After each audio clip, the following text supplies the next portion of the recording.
નમસ્કાર મિત્રો, આજે સીધું ને સટમાં આપણી સાથે ગિરીશભાઈ જોશી જોડાયા છે અને ગિરીશભાઈ આંતરરાષ્ટ્રીય બાબતોના જાણકાર અને વેપાર ઉદ્યોગના પણ જાણકાર છે અને મોટા સાહેબ એટલે વિશ્વગુરુ એટલે કે આપણા વિશ્વમાં સૌથી લોકપ્રિય એવા રાજનેતા શાસક નરેન્દ્ર દામોદરદાસ મોદીનો એક નવો માસ્ટર સ્ટ્રોક આવી રહ્યો છે.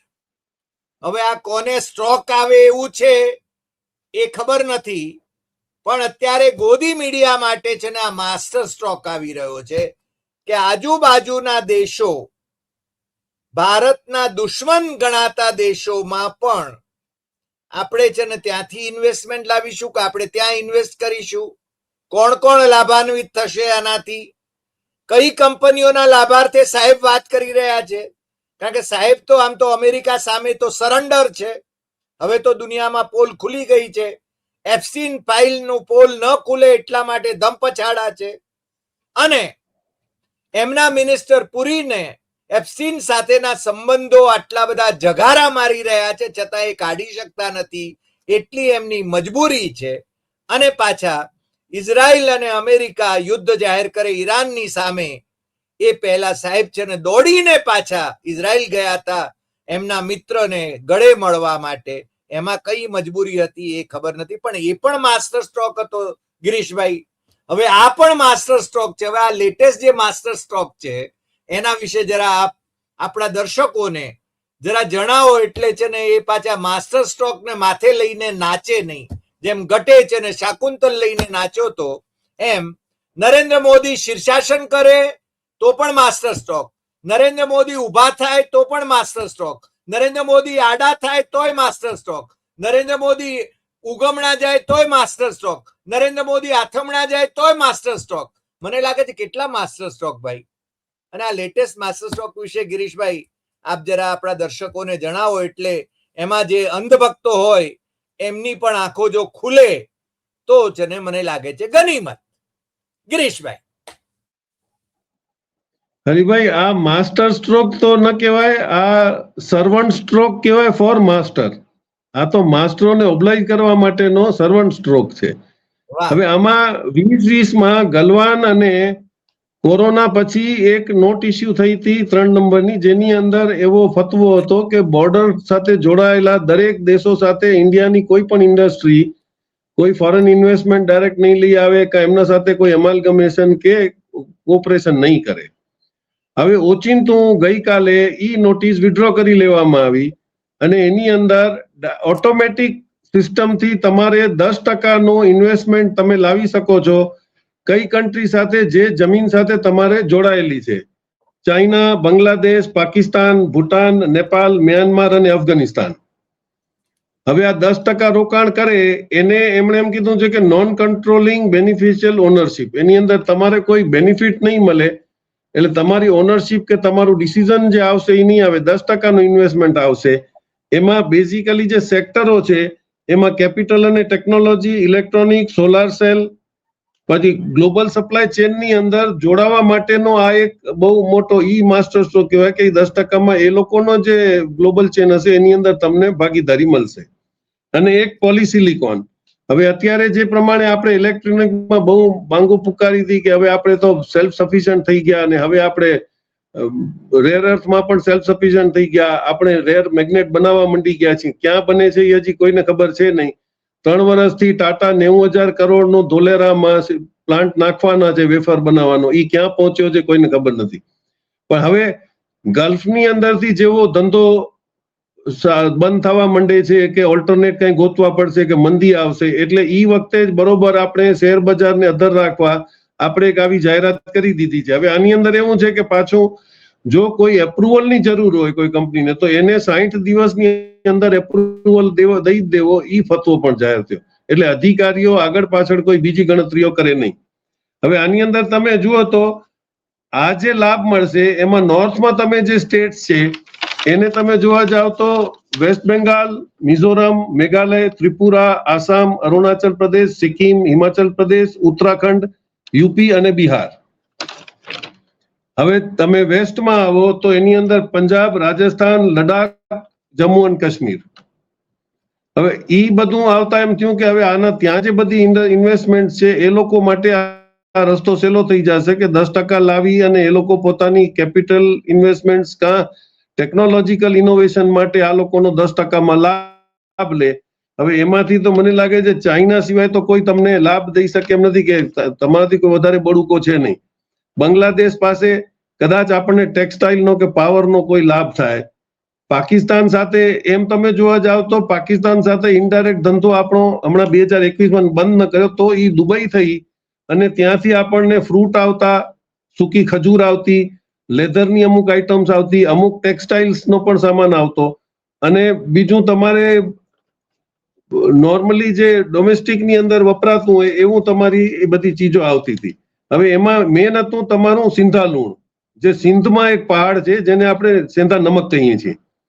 એ મેજોરિટી ઇમ્પોર્ટ ઝીરો ડ્યુટી આપણું ડાયરેક્ટ તુણાના કે નાના પોર્ટ ઉપર થતું. એ પછી વોરલાઇક સિચ્યુએશનમાં ને આપણે પ્રેફરન્શિયલ નેશનમાંથી એને કાઢ્યા પછી પણ ઈ નહીં માલ આપણો શ્રીલંકા અને પાકિસ્તાનથી ઇનડાયરેક્ટલી એનો પેકિંગ ચેન્જ કરીને આવતું હતું.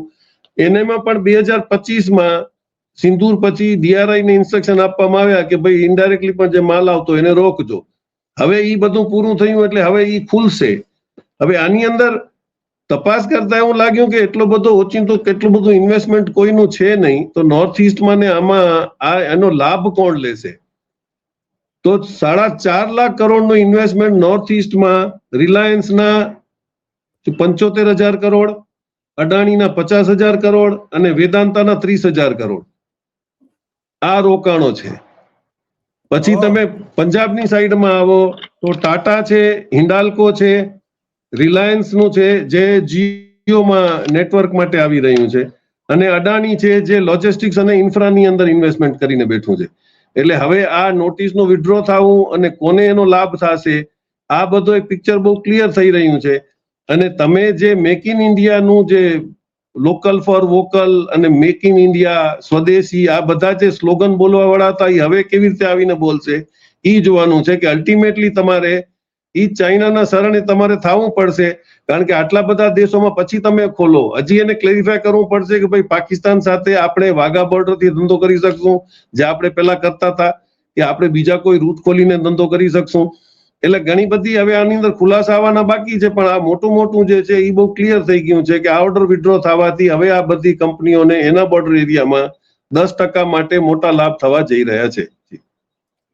પણ ગિરીશભાઈ આનો અર્થ એ થયો કે પાકિસ્તાન જેને આપણે કહીએ ને કે એને તો ખાવાના સાસા છે, એની પાસે કઈ છે નહીં, એને બસ હવે તો જેને એની પાસે કઈ રહ્યું નથી, લડવા માટે કઈ રહ્યું નથી.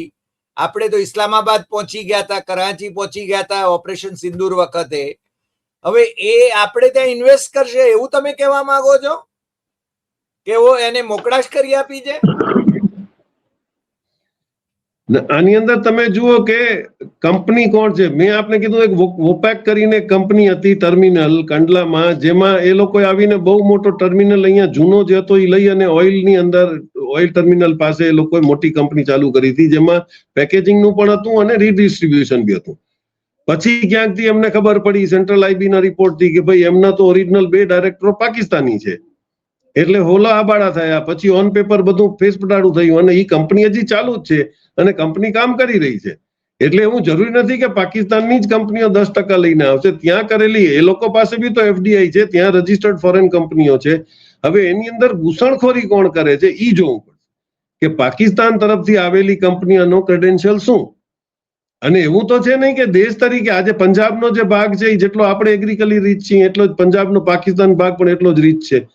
સિંધની અંદર નેચરલ રિસોર્સિસ છે, બલુચિસ્તાનની અંદર નેચરલ. એટલે દેશ તરીકે આપણે કહીએ કે ભૂખે મરીએ એ તો આપણા ગોદી મીડિયાનું કામ છે. એ તો આપણે શ્રીલંકા માટે ને મોરેશિયસ માટે કહેતા હતા કે હવે 15 દિવસ પછી ભીખ માંગતા થઈ જશે કટોર. કોઈ દેશ તરીકે એટલો કમજોર નથી. દેશ પાસે કોઈને કોઈ રિસોર્સિસ હોય છે અને એઝ એ કન્ટ્રી એવી રીતે કોઈ ઇકોનોમિકલ ફેલ નથી થતું કારણ કે ઘણા બધાના બીજાના ઇન્ટરેસ્ટ હોય જેને બેલ આઉટ કરવા આવી જતા હોય.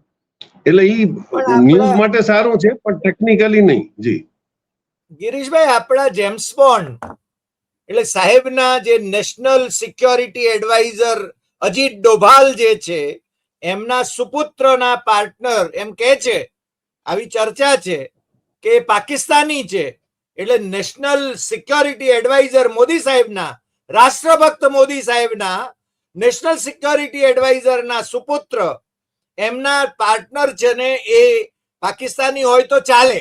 એટલે મને લાગે છે એમનું કદાચ ઇન્વેસ્ટમેન્ટ આવે તો આપણે લઈ શકીશું. હવે એવું સમજી શકાય ને આ નોટિફિકેશન ને કારણે એવું થયું.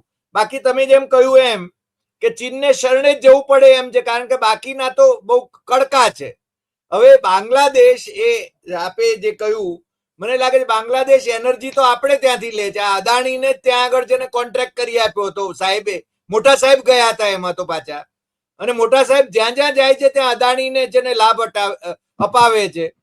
ફ્રાન્સ ગયા તો જેને અનિલ અંબાણીને લાભ અપાવ્યો તો બિચારા એકેય વિમાન બાંધ્યું નહોતું, યુદ્ધ વિમાન તૈયાર નહોતું કર્યું, છતાં એને છે ને એના માટે કેટલો મોટો કોન્ટ્રાક્ટ એને અપાવવાનો હતો એ વાત. અને અત્યારે જેને બિચારાને જેલમાં નાખવાની તૈયારી કરી રહ્યા છે.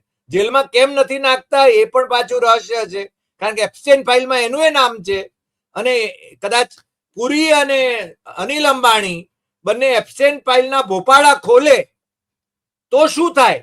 કદાચ નેતન્યાહુ પાસે તો, કારણ કે પેલો એપ્સ્ટેઇન તો પાછો મોસાદનો માણસ હતો, એટલે આ બધા ભોપાળા તો પાછા નેતન્યાહુ પાસે છે જ. કદાચ સાહેબ ત્યાં એને ભેટી આવ્યા અને કદાચ કાનમાં ફૂંક મારી આવ્યા હશે, કદાચ એવું પણ બને ને સાહેબ કે ભાઈ સાહેબ તું આ જાહેર નહીં કરતો. પણ આમાં કયો દેશ આપણે ત્યાં ઇન્વેસ્ટ, તમે કેમ કહો છો ચાઇનામાંથી વિદેશી કંપનીઓ એ કદાચ આપણે ત્યાં ઇન્વેસ્ટ કરે અથવા ચાઇનીઝ કંપનીઓ ઇન્વેસ્ટ કરે. આજે પણ આપણે ત્યાં સંખ્યાબંધ ચાઇનીઝ કંપનીઓ કામ કરે છે.